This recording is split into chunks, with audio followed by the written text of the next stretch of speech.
어느 날 문득 20년 전의 그 선택이 떠오릅니다. 그때 그렇게만 하지 않았더라면 하는 생각에 가슴이 먹먹해지죠. 밤마다 되풀이되는 그 장면, 바꿀 수 없는 과거인데도 자꾸만 손이 갑니다. 당신만 그런 게 아닙니다. 50대, 60대를 살아가는 우리 모두가 품고 있는 무거운 짐이죠. 하지만 어떤 사람들은 그 후회를 내려놓고 오늘을 살아갑니다. 세 가지만 바꾸면 당신도 그렇게 할 수 있습니다. 오늘 이 영상에서는 후회가 우리를 어떻게 묶어두는지, 그리고 그 무거운 짐을 내려놓고 현재를 사랑하며 살아가는 방법을 함께 나눠보려 합니다. 이 영상을 보고 나면 후회를 다루는 당신의 태도가 완전히 달라질 것입니다. 영상 시청에 앞서 이 여정을 함께하고 싶으시다면 구독과 좋아요를 통해 응원해 주시기 바랍니다. 그럼 시작하겠습니다. 가슴을 쥐어뜯는 그때 그 실수가 왜 아직도 오늘의 나를 괴롭히는 걸까요? 노자는 이렇게 말했습니다. 흐름을 거스르지 말라. 이미 흘러간 것은 붙잡을 수 없고 그것을 붙잡으려는 마음이 우리를 고통스럽게 만듭니다. 강물은 흐르는데 우리는 그 물줄기를 거슬러 올라가려 발버둥 치는 것이죠. 서양 철학자들도 비슷한 통찰을 제시합니다. 스토아 철학의 통제 이분법이라는 개념이 있습니다. 쉽게 말하면 이런 겁니다. 우리가 바꿀 수 있는 것과 바꿀 수 없는 것을 명확히 구분하라는 가르침이죠. 이미 일어난 과거는 통제할 수 없습니다. 그런데 우리는 그것을 마치 지금이라도 바꿀 수 있다는 듯이 집착합니다. 결국 후회란 바꿀 수 없는 과거를 아직도 바꿀 수 있다고 착각하는 마음입니다. 이것이 바로 어리석음의 시작이죠. 임상심리학에서는 이를 통제 환상이라 부릅니다. 무슨 뜻일까요? 우리는 과거를 바꿀 수 없다는 사실을 견디기 힘들어합니다. 그래서 과거를 끊임없이 재해석하며 내가 뭔가 할 수 있었다는 환상을 만들어냅니다. 마치 영화 필름을 되감듯이 그 장면을 계속 재생하면서요. 그때 내가 이렇게 했더라면, 저렇게 말했더라면 하면서 말이죠. 이것은 스스로를 통제 가능하다고 믿고 싶은 심리적 방어기제입니다. 하지만 이 과정은 우리를 깨달음으로 이끌지 않습니다. 오히려 자기 비난의 늪으로 빠뜨릴 뿐이죠. 아무리 그 장면을 되새겨도 과거는 바뀌지 않습니다. 오직 지금 이 순간만 계속 소모될 뿐입니다. 그런데 바로 이 통제 환상의 정체를 알게 되면 달라집니다.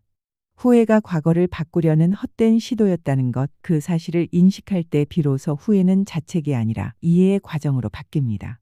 그때의 나는 그때 할 수 있는 최선을 다했습니다. 지금의 기준으로 과거를 재단하는 것은 공정하지 않습니다. 그때의 나에게는 지금의 지혜가 없었으니까요. 그때의 나는 그 상황에서, 그 감정 속에서 그때 가진 정보로 최선을 다한 것입니다.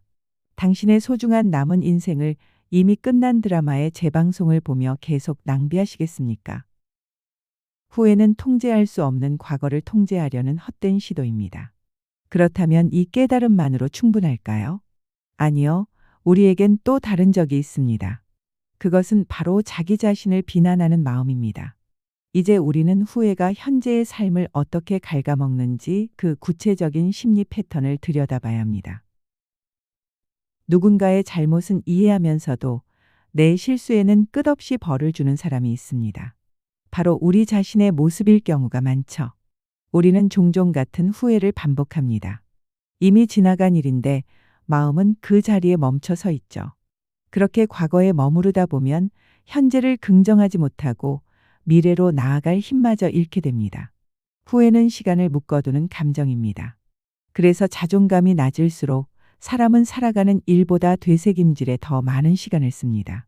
마치 속아먹은 풀을 다시 꺼내 씹듯이 우리는 이미 소화된 과거를 끊임없이 되씹으며 스스로를 괴롭힙니다. 공자는 이렇게 말했습니다. 지나간 일은 탓하지 않고 다가올 일은 두려워하지 않는다. 이미 흘러간 과거를 붙잡고 있는 것은 지혜로운 삶이 아니라는 뜻입니다. 후회에 매달리는 대신 지금 이 순간에 집중하라는 가르침이죠. 니체는 운명의, 즉 자신의 운명을 사랑하라는 개념을 제시했습니다. 이것은 단순히 운명을 받아들이라는 뜻이 아닙니다. 과거의 고통스러운 순간까지도 운명으로서 긍정하고 사랑하라는 것이죠. 그 모든 순간이 지금의 나를 만들었다는 것을 인정하고 그것을 포용할 때 비로소 현재의 삶이 완성됩니다. 자신을 미워하는 마음은 시간의 흐름을 멈추게 만듭니다. 그때의 나를 용서하지 않으면 지금의 나도 자라지 못합니다. 심리학자 크리스틴 네프는 자기친절이라는 개념을 제시했습니다. 이것은 자존감보다 훨씬 안정적인 심리적 기반이 됩니다. 자존감은 외부 평가에 흔들리기 쉽지만 자기친절은 실패와 불완전함 앞에서도 흔들리지 않습니다. 자기친절, 어렵게 들리지만 사실 아주 간단합니다. 친구가 실수했을 때 대하듯이 나 자신도 그렇게 대하는 것입니다. 친구가 당신에게 와서 이렇게 말한다고 상상해 보세요. 나 진짜 바보 같아. 20년 전에 그런 선택을 하다니. 나는 정말 최악이야. 그럼 당신은 뭐라고 말하겠습니까? 아마 이렇게 말할 겁니다. 그때는 그럴 수밖에 없었잖아. 그때 상황이 그랬고 내가 알고 있던 게 그것뿐이었으니까. 지금 와서 그렇게 자책할 필요 없어. 이렇듯 우리는 다른 사람에게는 그렇게 따뜻하면서 나 자신에게는 그토록 가혹할까요? 자기 친절은 바로 이 질문에서 시작합니다. 자기 친절은 세 가지 요소로 이루어집니다. 첫째, 자기 선함입니다. 자신의 실수나 약점을 가혹하게 비판하는 대신 따뜻하고 이해하는 태도로 대하는 것이죠. 쉽게 말하면 나도 인간이니까 실수할 수 있어라고 말해주는 겁니다. 둘째, 보편적 인간성입니다.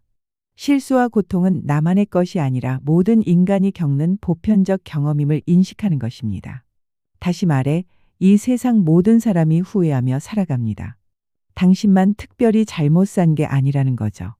셋째, 마음 챙김입니다. 부정적인 감정을 억누르지도 않고 과도하게 동일시하지도 않으며 있는 그대로 관찰하는 균형 잡힌 태도입니다. 마치 하늘을 떠가는 구름을 바라보듯이 아, 지금 내가 후회하고 있구나 하고 관찰만 하는 것이죠. 이 자기 친절의 태도는 실용적인 가치를 가집니다.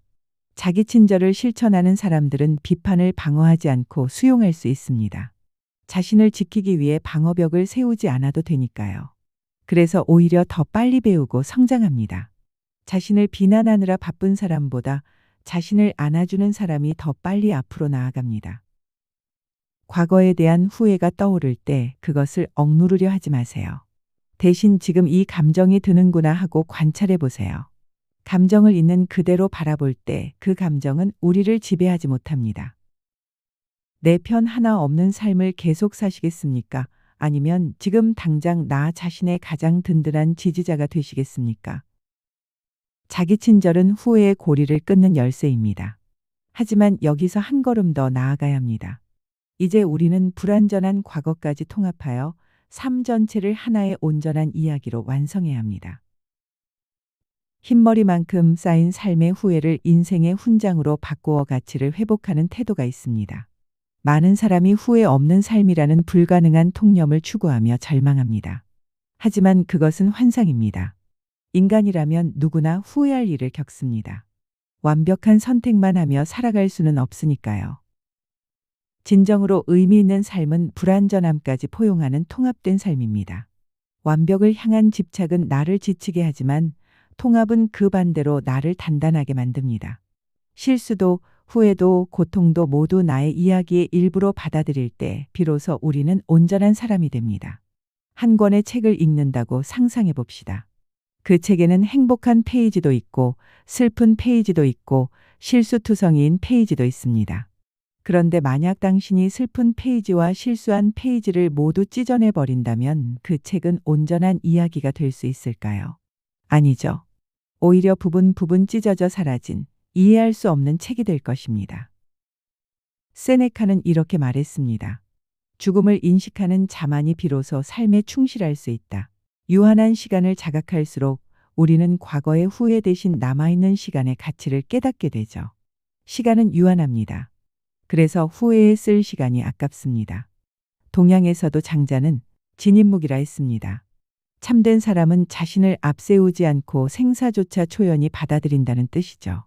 여기서 진인은 후회나 집착에 흔들리지 않는 사람을, 무기는 자기 비난과 후회의 고리에서 벗어난 자유로운 마음을 의미합니다. 자존감이 높은 사람은 이 무기의 태도로 살아갑니다. 자신을 미워하지 않고 불완전한 시간들마저 하나의 이야기로 통합하며 그 안에서 조용한 존엄을 회복합니다. 그렇습니다. 내 삶 전체는 그 어떤 완벽한 서사보다 소중하고 고유하며 존엄합니다. 실수도 후회도 아픔도 모두 나만의 이야기를 만드는 소중한 재료들입니다. 심리학자 에릭 에릭슨은 인간 발달의 마지막 단계에서 자아 통합대 절망을 제시했습니다. 50대 이후의 핵심 과업은 자신의 삶 전체, 즉 성공, 실패, 후회의 고통까지를 하나의 이야기로 통합하는 것입니다. 무슨 뜻일까요? 절망에 빠진 사람은 과거를 부정하고 그때 달리했더라면이라는 가정에 매달립니다. 반면 통합을 이룬 사람은 그 모든 일이 나를 만들었다고 말합니다. 이것은 체념이 아닙니다. 오히려 가장 능동적인 자기 승인입니다. 자존감이 높은 사람은 과거의 자신을 분리하지 않습니다. 현재의 나와 합쳐 나는 이래서 가치 있는 사람이다 라는 자기 승인의 감각을 확립합니다. 20대의 실수도 30대의 방황도 40대의 좌절도 모두 지금의 나를 만든 재료입니다. 그것들을 부정하는 것은 지금의 나를 부정하는 것과 같습니다. 이 통합된 자아가 바로 인간이 느낄 수 있는 최고 단계의 심리적 안도감과 평온함을 제공합니다. 더 이상 과거와 싸우지 않아도 됩니다.